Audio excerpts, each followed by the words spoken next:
안녕하세요. 저는 지방에 거주하고 있는 여자입니다. 물건은 고쳤어도 사람은 고쳤을 수 없다는 말이 있죠.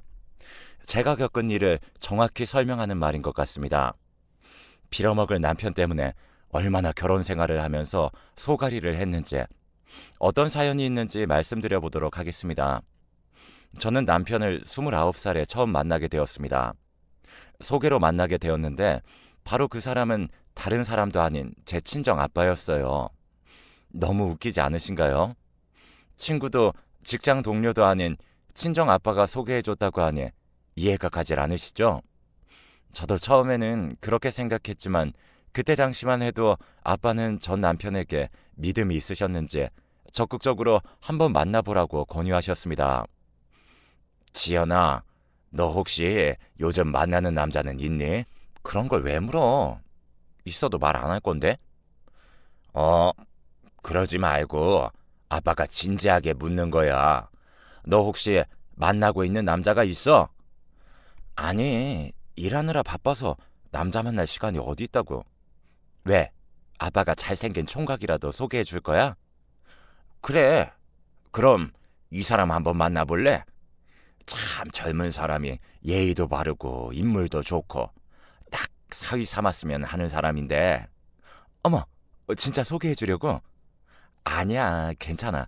너무 부담스러워. 내가 남자 못 만날까봐 이러는 거야?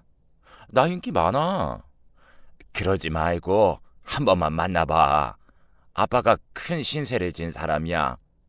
아빠가 언제 너에게 부탁 같은 거 하든 눈 딱 감고 아빠 봐서 한 번만 만나봐. 왜? 아빠가 이 사람한테 무슨 신세를 졌다고 그러는 거야? 아빠 혹시 이 사람한테 돈 빌렸어? 아님 약점이라도 잡힌 거야? 그게 아니라 몇 달 전에 아빠가 일하다가 허리 다친 거 너도 알지? 그때 회사에서 산재 받을 수 있도록 힘써준 사람이야.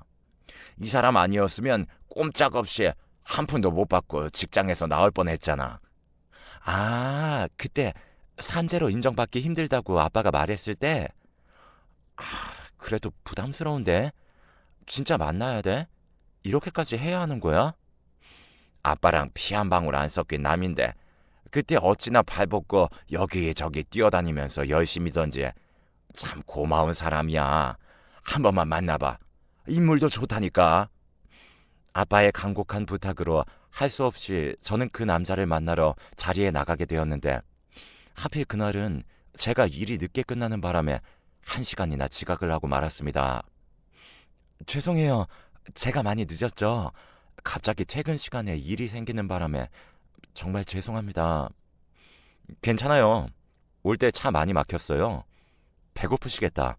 일단 밥부터 먹으면서 이야기해요. 초면에 지각까지 해서 기분이 상하지는 않았나 눈치를 살피는데 그 남자는 얼굴 하나 찌푸리지도 않고 오히려 제 걱정을 하는 모습이 참 멋지더군요.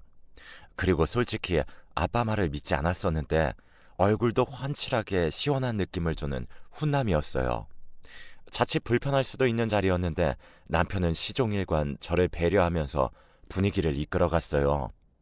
제가 낯을 좀 가리는 편인데도 불구하고 그 자리에서는 편하게 앉아 이야기를 하고 있더라니까요. 몇 번의 만남이 더 있고 난 후 아빠의 바람대로 저희는 연인이 되었습니다. 젊은 남녀가 서로 끌리는데 불타는 연애가 시작되는 건 당연하겠죠. 저도 정말 오래간만에 하는 연애라 남편과 함께하는 모든 것들이 모두 설레고 즐거웠습니다. 더구나 남편은 여자를 잘 알았어요. 제가 뭘 원하는지, 뭘 싫어하는지를 꿰뚫고 있는 사람처럼 보였습니다. 데이트 코스나 선물 등등 제가 딱 원하는 것들을 준비해오니 어떻게 이 사람을 사랑하지 않을 수 있겠어요. 제가 원래 결혼에 대해서는 많이 비관적인 편이었는데 남편과 연애가 길어질수록 제가 더 결혼을 원하게 되어버렸죠. 9개월이 지났을 때부터 저는 남편을 조금씩 찔러보았습니다. 결혼에 대해서 어떻게 생각하는지를 말이죠. 상훈 씨, 요즘에 아파트 정말 많이 짓더라. 나중에 우리 결혼하게 되면 어떤 아파트 들어갈지 궁금하지 않아? 상훈 씨는 어디 동네에서 살고 싶어? 아파트? 글쎄. 우리 조금 더 만나면서 돈 열심히 모으면 좋은 곳에 들어가지 않을까? 동네는 어디든 상관없지? 아, 그렇지. 돈을 모아야지. 그래도 우리 나이도 있는데 그러지? 나는 30살, 상훈 씨는 35살. 상훈 씨 친구들은 다 결혼했지? 결혼한 친구도 있고 안 한 친구도 있지. 근데 결혼한 친구들 보니까 좀 그렇더라. 서로 더 잘 살려고 한 결혼인데 막상 결혼하고 나니 지지고 볶고 싸우는 게 그거야. 그런 사람들도 있는 거지. 내 주위에 있는 친구들은 다 잘 살던데 우리도 결혼하고 나면 싸우게 되려나? 결혼을 하고 난 후라 아직 한참 뒤의 일이라 상상이 안 되는걸? 아니, 머리 아프게 그런 거 생각하지 말고 지금 서로에게 더 집중하자. 알겠지? 제 생각과는 달리 남편은 아직 결혼 생각이 없어 보였습니다. 연애를 시작한 지 1년도 되지 않아 결혼 이야기를 꺼내는 제가 좀 서두르고 있다는 건 잘 알지만 그래도 서운한 건 어쩔 수 없었어요. 번듯한 직장도 있고 혼기도 차는 나이인데 제 생각에는 서로 마음만 먹으면 결혼할 수도 있다고 생각을 하거든요. 남편은 저와는 달리 결혼 문제에 대해서는 소극적인 게 너무 섭섭했어요. 그래도 결혼이라는 게 나 혼자 좋다고 할 수 있는 건 아니라 좀 더 기다려보기로 했어요. 그러다 보니 3년이 지났네요. 네, 3년이요. 저는 33살이고 남편은 38살로 곧 40을 바라보고 있었습니다. 그래도 남편은 결혼 이야기를 절대 꺼내지 않았습니다. 심지어 남편의 부모님도 뵌 적이 없었어요. 이렇게 연애만 하다가 헤어지게 되면 제 인생은 어떻게 되는 건가라는 걱정에 매일매일 제 숨통을 조여왔어요. 아빠도 결혼을 안 할 거냐며 다그치기 시작했고 더 이상은 넋놓고 기다릴 수 없어서 남편에게 선전포고를 했습니다. 당장 부모님께 저를 인사시켜주고 결혼 이야기를 진지하게 할 건지 아니면 이대로 헤어지던지 둘 중 하나를 선택하라고 했어요. 그래, 알겠어. 그럼 3일만 기다려줄래? 나도 정리를 해야 할 일이 있어. 그럼 3일 뒤에 연락할게. 지금 이 자리에서 말하면 되지. 3일씩이나 기다려야 돼? 무슨 정리를 한다는 거야? 꼭 다시 연락할게. 3일만 기다려줘. 나 믿지? 참 기다리다가 지쳐서 정말 어렵게 용기 내서 꺼낸 말이었는데 다시 기다려야 하는 처지가 되다니. 달리 선택지가 없던 저는 집으로 돌아가 남편의 연락을 눈이 빠져라 기다렸습니다. 꼬박 3일째가 되던 날 저녁 드디어 남편에게 연락이 왔습니다. 집 앞에 왔으니 잠깐 나와보라는 전화였죠.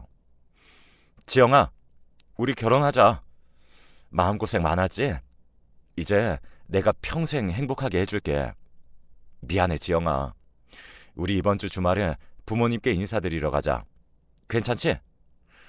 헐레벌떡 뛰어나온 저를 마주하며 남편이 한 말이었습니다. 그동안의 마음고생이 사르르 녹아 사라졌죠. 저희는 다른 사람들보다 늦은 만큼 결혼 준비를 빠르게 시작했습니다.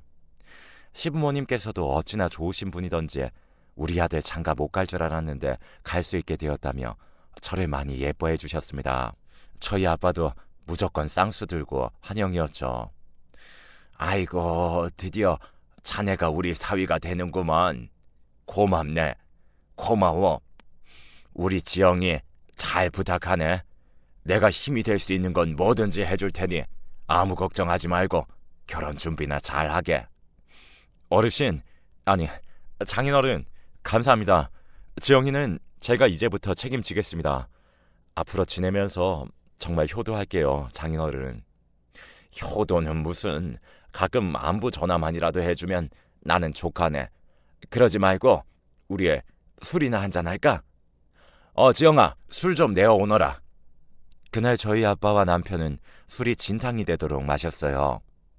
남편한테 술을 따라주는 아빠의 표정에 어찌나 밝던지 괜스레 코끝이 찡하더라고요. 양가 부모님께 인사를 드린 후 저희의 결혼식은 일사천리로 준비가 되어갔습니다. 시부모님은 저를 안아주시며 앞으로 이쁘게 잘 살아달라고 격려까지 해주셨어요. 이런 시부모님 밑에서 결혼 생활을 하면 아무 문제가 없을 거란 생각이 들었어요. 그리고 이듬해 봄, 저희는 결혼식을 올리게 되었습니다. 많은 사람들의 축복을 받으며 제 결혼은 영원히 행복할 것만 같았습니다. 이제는 혼자가 아닌 둘이 되었으니 더 열심히 살아야겠다고 다짐도 했었고요. 하지만 제 마음이 너무 과했던 걸까요? 그런 제 마음은 단 하루 만에 유리창처럼 깨지고 말았습니다. 결혼식을 올리고 바로 다음 날이었습니다. 띵동 띵동. 어? 누구지? 아빠인가? 여보, 누구 올 사람 있어? 아니, 내가 나가볼게. 남편은 현관 쪽으로 가서 문을 열었고 곧이어 우당탕 하는 소리가 들려왔습니다. 저는 화들짝 놀라 침대에서 일어나 현관으로 뛰어나갔죠. 그곳에는 처음 보는 여자가 서 있었습니다. 저는 그 여자를 마주친 순간 제가 몰랐던 남편의 과거를 알고 충격을 받고 말았어요. 이거 이 나쁜 놈아. 너 내가 이대로 끝낼 줄 알았지? 천만에 내가 너 끝까지 망쳐버릴 거야. 당신 정신 나갔어? 당장 안 나가? 여기가 어디라고 오는 거야? 아, 쟤구나. 나 버리고 택한 여자가 쟤야? 내가 너 뒤쫓고 다닌 거 몰랐지? 너 혼인빙자 간음죄로 고소할 거야, 이놈아. 쟤도 네가 나랑 쟤 둘 놓고서 저울질하다가 결혼한 거 알아? 그거 말 안 했지? 그럼 내가 말해줘야겠네. 당장 안 놔? 갑작스럽게 찾아온 여자를 보고 저는 어안이 벙벙해서 경찰을 부르겠다고 소리쳤어요. 누구세요? 지금 남의 집에서 뭐 하시는 거예요? 경찰 부를 거예요? 경찰은 내가 불러야지. 너 이 자식이랑 얼마나 만났어? 나보다 오래됐어. 나 이 자식이랑 7년 만났어. 너 몰랐지? 참나 기가 막혀서. 이 자식 완전 쓰레기야. 네? 우리 상훈 씨가 누굴 만나요? 이상한 소리 할 거면 그만 조용히 나가주세요. 상훈 씨가 그 여자의 멱살을 잡고 따귀를 날렸습니다. 그 여자는 더욱 이성을 잃어서는 온갖 욕짓거리를 내뱉으면서 저와 남편을 저주했고 남편은 그 여자의 따귀를 때리고 현관 밖으로 끌고 나갔어요. 저는 처음 보는 남편의 모습에 너무 놀랐고 지금 이 상황을 이해하려고 했었습니다. 잠시 뒤 상훈 씨가 집으로 돌아왔어요. 그리고 제 앞에 무릎을 꿇었습니다. 미안해. 예전에 잠깐 만났던 여자인데 헤어지고 나서 계속 쫓아다니면서 괴롭히네. 진짜 미안해. 그럼 결혼 전에 정리할 일이 있다는 게 저 여자였어? 진짜 미친 거 아니야? 왜 날 속였어? 7년? 7년이면 나 만나기 전부터 만난 여자라는 거잖아. 진짜 당신 제정신이야? 아니야. 너 만날 때는 헤어졌어. 믿어줘. 정말 속일 생각은 없었어. 저 여자가 말이 통해야지. 너도 봤잖아. 제정신 아닌 거. 한 번만 나 믿고 그냥 넘어가 주라. 어제까지만 해도 수많은 지인들과 친구들 그리고 눈물을 글썽이는 아빠에게 결혼 축하를 받았었는데 이런 까무러칠 만한 일이 제게 벌어지다니. 여러분들도 남편이 하는 말이 거짓말이라는 거 뻔히 보이시죠? 저는 거짓말인 걸 알면서도 그냥 그 거짓말을 믿고 싶었습니다. 되돌리기에 너무 일을 많이 벌였으니까요. 어쩔 수 없이 저는 남편의 말을 믿기로 했고 과거의 일이니 묻지 않기로 했습니다. 그게 제 인생의 최악의 실수가 될지는 꿈에도 몰랐습니다. 결혼 생활은 평탄했어요. 저를 잘 챙겨주시는 시부모와 경제적인 여유로움, 그리고 다른 누구보다 기뻐하시는 친정아빠. 모두 좋았지만 가장 중요한 한 가지가 저에게 없었어요. 그건 바로 남편에 대한 제 믿음입니다. 그 시간 이후로 남편을 그래, 믿자. 내가 믿어야지 누가 믿겠어. 라고 생각을 했지만 그날 이후로 그 여자 생각이 머릿속에서 지워지지가 않았어요. 남편이 내 앞에서 서스럼 없이 그 여자를 때리던 모습까지도요. 그 여자는 남편이 돈으로 입막음했는지 어떻게 했는지 모르겠지만 더 이상 저에게 찾아오지는 않았어요. 그래서 남편의 행동 하나하나가 의심스러웠습니다. 밤늦게 남편의 핸드폰이 울린다거나 남편 직장에 회식이 있다거나 하여튼 조금이라도 일상에서 벗어나는 남편의 모습을 보면 의심스러웠어요. 또 날 속이고 있는 건 아닌 건가 하는 의심이요. 그러다 보니 남편하고 저는 사사건건 부딪혔습니다. 어떨 때는 남편에게 괜한 의심을 해서 괜히 분란을 일으키는 건 아닌 건가 하는 생각이 들었지만 저도 제 마음을 어쩔 수가 없었어요. 그렇게 치열하게 다투는 신혼생활이 이어지고 있을 때 청천벽력 같은 소식을 듣게 되었습니다. 제 결혼을 누구보다 축복했던 저희 아빠가, 제 행복을 누구보다 바란 아빠가 그만 일하시다가 사고로 돌아가시게 되었다는 소식을요. 저는 꿈인지 생시인지 분간을 못할 정도로 제정신이 아니었어요. 어린 나이에 엄마를 떠나보내고 아빠와 둘이서 의지하며 살았던 세월이 스쳐 지나갔습니다. 하루아침에 그토록 정정하시던 아빠가 장례식장에 누워있으니 믿을 수가 없었어요. 멍하니 빈소를 지키면서 아빠를 추억했습니다. 이럴 줄 알았으면 같이 해외여행하자고 말했을 때 같이 가드릴걸. 이럴 줄 알았으면 빨리 결혼해서 잘 사는 모습을 보여드릴걸. 이럴 줄 알았으면 빨리 애라도 가져서 손주라도 안겨드릴걸. 온갖 후회를 하면서 빈소를 지키고 있을 때 남편은 제 곁에 없었습니다. 미안해 진짜. 내가 꼭 빈소를 지켜야 하는데 지금 상황이 하필 이럴 때 돌아가셔서는. 뭐라고? 당신 미쳤어? 널 그렇게 예뻐하던 우리 아빠가 돌아가셨다고. 근데 장례식장에 참석 못한다는 게 말이 돼? 사위라고는 당신밖에 없는데 제정신이야? 그게 꼭 출장을 가야 돼. 이번에 진급이 달렸다고. 내가 장인어른께서 이맘때쯤 돌아가실 거라고 알고 있었니?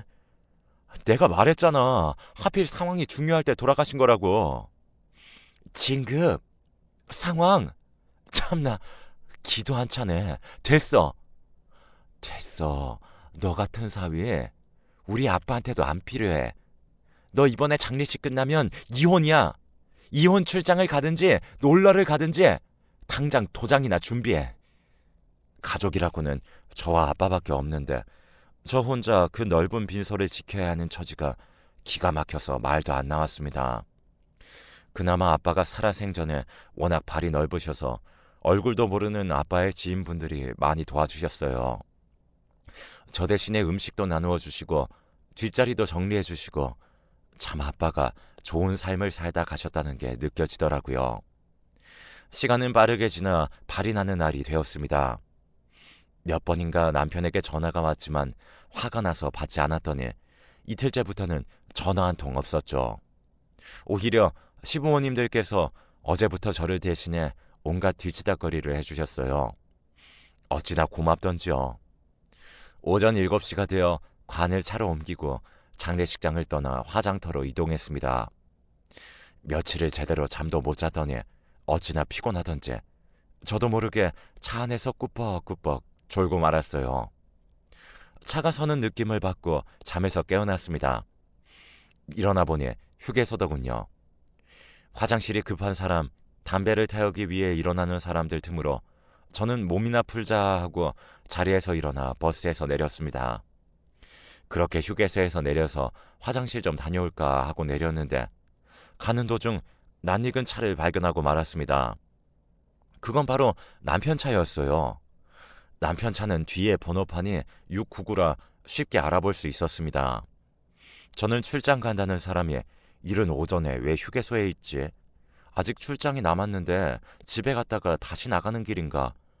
전화기를 들어 남편에게 전화를 걸려는 순간 시아버님이 제게 다가오더군요. 아가, 무슨 일이니? 왜 여기서 멀뚱히 서 있는 거야? 어디 몸이 안 좋아? 아버님, 그게 아니라 저 차 우리 남편 차인 것 같은데 맞죠? 어? 상훈이 차? 가만히 있어보자. 맞네, 우리 상훈이 차.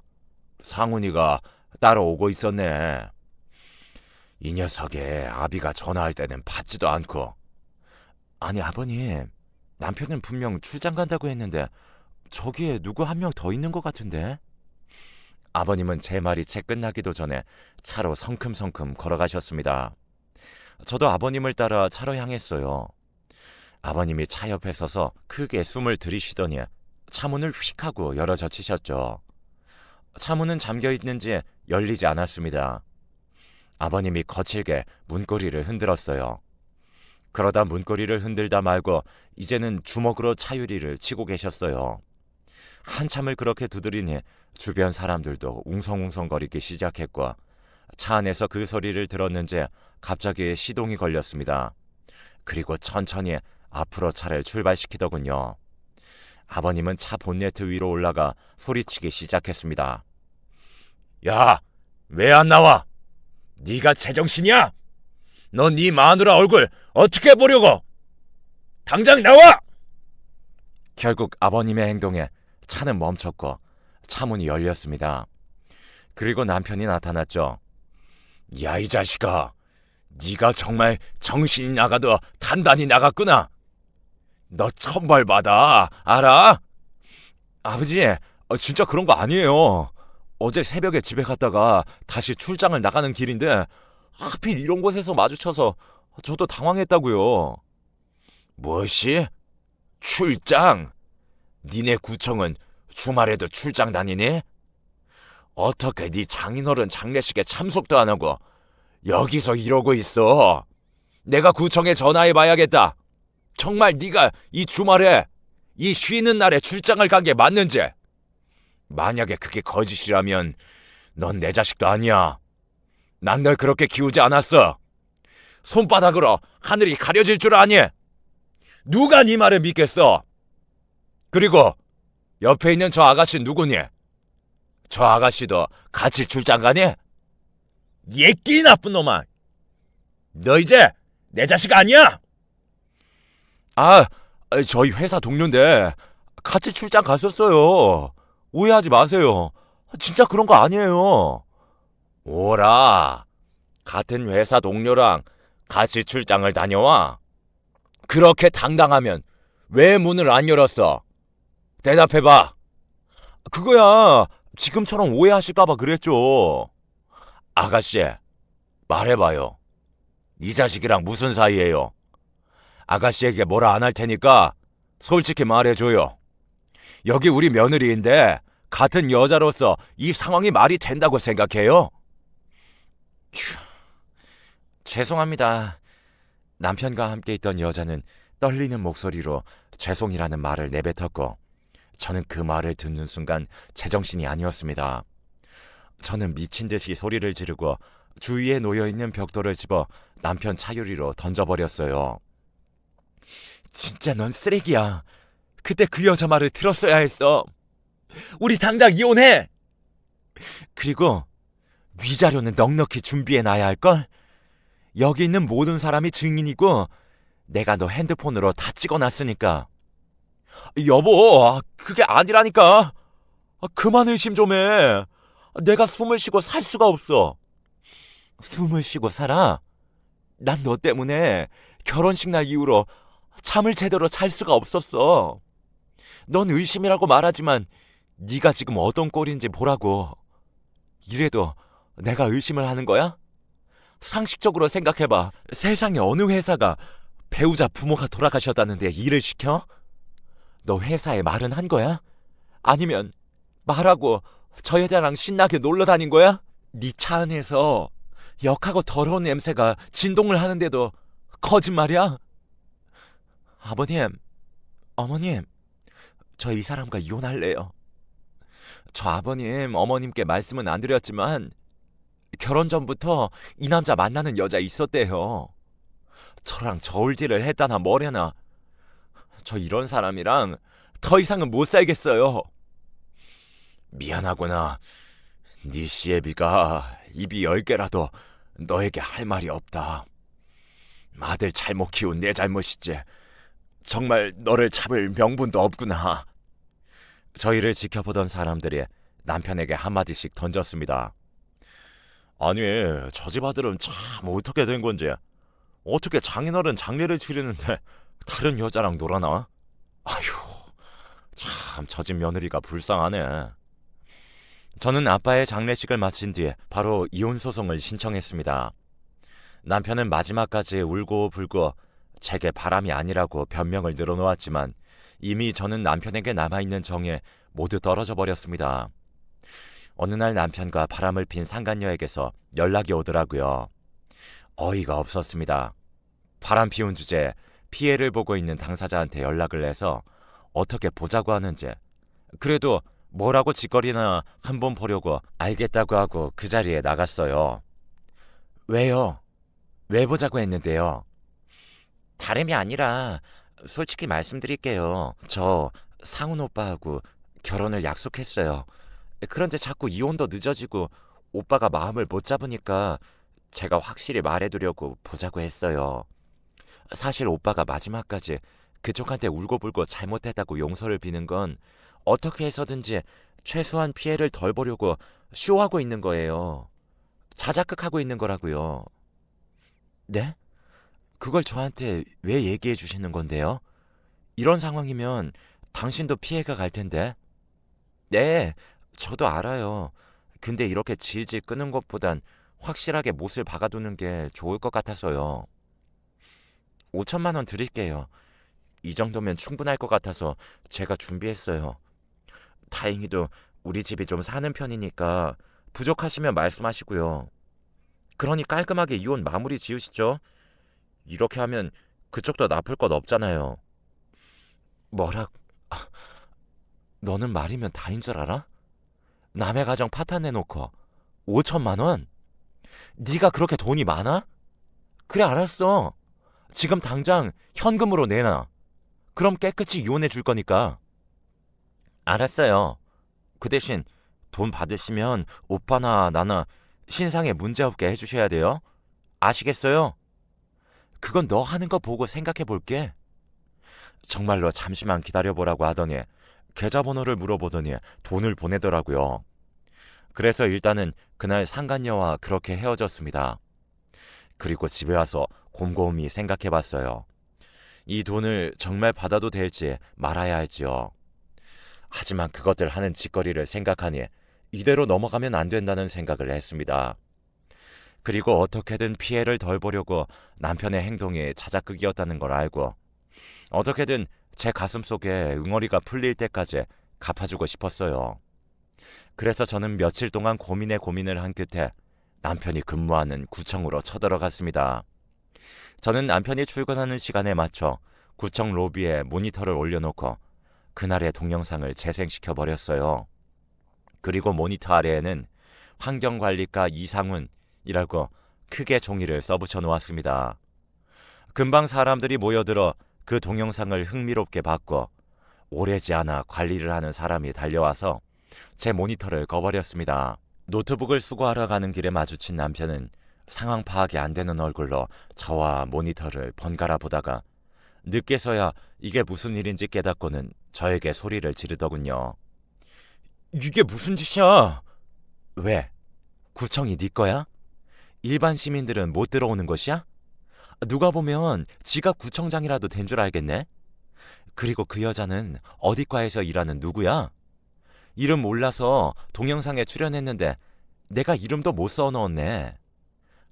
당신 정말 미쳤어? 어떻게 사람이 이렇게 모질어? 내가 미안하다고 이야기했잖아. 어머, 그래? 그럼 나도 미안해. 근데 너랑 만난 그 여자가 그러더라. 네가 지금 나한테 살살 빌고 있는 거 다 쇼하는 거라고. 그래서 나도 네 직장에 와서 쇼를 좀 해봤어. 왜? 너는 해도 되고 나는 하면 안 되니? 아무리 생각해도 이혼만으로는 네가 하는 짓거리가 괘씸해서 안 되겠더라고. 그리고 우리 아빠가 너한테 얼마나 잘해줬는데 상간녀랑 즐기느라고 가는 길에도 배웅도 안 해줘? 넌 사람도 아니야. 짐승보다 못한 쓰레기니까 이런 좋은 곳에서 일을 할 수는 없지. 그러자 주위에서 모여든 사람들은 남편과 제 대화를 듣고 모든 사실을 알아버렸습니다. 남편이 바람피고 있다는 사실을요. 결국 남편은 얼굴이 홍당무가 돼서는 사무실로 들어가 버리더군요. 그날 이후로 구청에 소문이 싹 퍼졌다고 했어요. 그때 당시에는 그 상간녀가 누군지 몰랐지만 제가 영상을 틀었을 때 잠깐 봤던 구청 직원들은 누군지 한 번에 알아본 듯 했습니다. 남편과 한 공간에서 일하는 구청 직원이었습니다. 그래서 가정 있는 남자를 꼬셨다고 소문이 안 좋아지기 시작했다고 하더군요. 그걸 누구한테 들었냐고요? 바로 당사자인 상간녀, 그년한테 들었습니다. 야, 5천만 원 주면 깨끗이 이혼해 준다며. 우리 신상에도 문제없게 해준다며. 뭐? 인연이 뭐라고 짓거리는 거야? 난 그런 적 없는데? 생각해 본다고 했지. 내가 너한테 네, 알겠습니다. 그런 적 있니? 아무리 생각해도 너네들이 괘씸해서 안 되겠더라고. 그리고 그 5천만 원은 내 위자료 아니었니? 마음 같아서는 더 받을까 했는데 내가 5천만 원 받고 너한테는 끝내줄게. 앞으로 인생 똑바로 살아라. 라고 욕을 한 바가지 해주며 그 자리에서 나올 수 있었어요. 그러자 그 여자는 아무 말도 못하고 눈물만 글썽이더니 고개만 숙이고 있더군요. 그 불쌍한 모습이 가정에 있는 남자를 건드린 대가의 최후의 모습이 아닌가 싶었습니다. 그렇게 그 일이 있은 지 이제 한 달이 조금 지났는데요. 남편과 이혼 소송은 아직 진행 중입니다. 변호사에게 물어보니 적어도 2달 이상은 잡아야 한다고 하더군요. 저는 증거로 남편도 바람 피웠던 걸 인정했고 상간녀와의 대화 녹음도 증거로 제출해서 금방 끝날 줄 알았는데 그게 아니더라고요. 이혼이 확정되기만을 기다리고 있습니다. 그리고 남편과 상간녀가 다니는 구청에 얼마 전에 직접 가서 담당자에게 남편과 그 여자의 모든 만행을 폭로해버렸습니다. 이런 사람들을 국민들이 믿고 바라볼 수 있겠냐고 하면서 말이죠. 그러자 그 담당자는 내부 회의를 통해 어떤 식으로 징계를 내릴 거니 결과가 나오면 연락해준다고 하더군요. 그래서 저는 이혼 판결과 구청에서 어떤 징계가 내리는지 결과를 기다리고 있습니다. 그리고 상간녀는 자기 친정에서도 그 사실을 알고 난리가 났다고 했어요. 그 덕분에 남편과도 헤어졌다고 했습니다. 결국 남편은 이 세상에 혼자 남게 되었습니다. 시부모님도 당분간은 남편을 안 본다고 제게 말씀하셨고 제게도 버림받고 상간녀에게도 버림받고 직장에서도 간당간당하니 참으로 요즘 가슴이 쓰릴 것 같네요. 그리고 제게 잘해주셨던 시부모님들은 본인들이 자식을 잘못 키워서 그런 거라며 앞으로는 모든 걸 다 잊고 새 인생 살라고 말하시며 저를 꼭 안아주셨습니다. 그러시면서 눈물을 흘리시는데 저도 얼마나 눈물을 흘렸는지 모릅니다. 부모님이 모두 돌아가셔서 시부모님을 저희 부모님처럼 모시고 살고 싶었는데 그 인간 하나 때문에 모든 게 물거품이 된 것만 같아서 마음이 아팠어요. 그래도 현실을 인정해야 되는 부분이니 그렇게 헤어지고 나서 시부모님 연락처도 모두 삭제를 했습니다. 시부모님 생각하면 마음 아플 것 같고 남편 때문이라도 엮이고 싶지 않았거든요. 그래서 저는 모든 걸 잊으려고 헬스도 하고 요가를 하며 운동을 열심히 하고 있습니다. 어느 순간 거울에 비치는 내 모습을 보니 사람 얼굴이 아니었어요. 그래서 다시 생기를 찾고 제 자신에게 활력을 주고 싶어서 시작하게 된 거였어요. 짧은 결혼 생활 동안 많은 일들이 있었지만 아직 젊으니 제 인생 다시 새롭게 시작해보려고 합니다. 비록 이혼녀라는 꼬리표를 달고 살겠지만 당당히 이겨내고 멋지게 살아볼게요. 여러분도 저와 같은 일 겪지 마시고 항상 기쁘고 좋은 날만 있으시길 바라며 제 사연은 여기서 마치도록 하겠습니다. 항상 건강하세요. 감사합니다.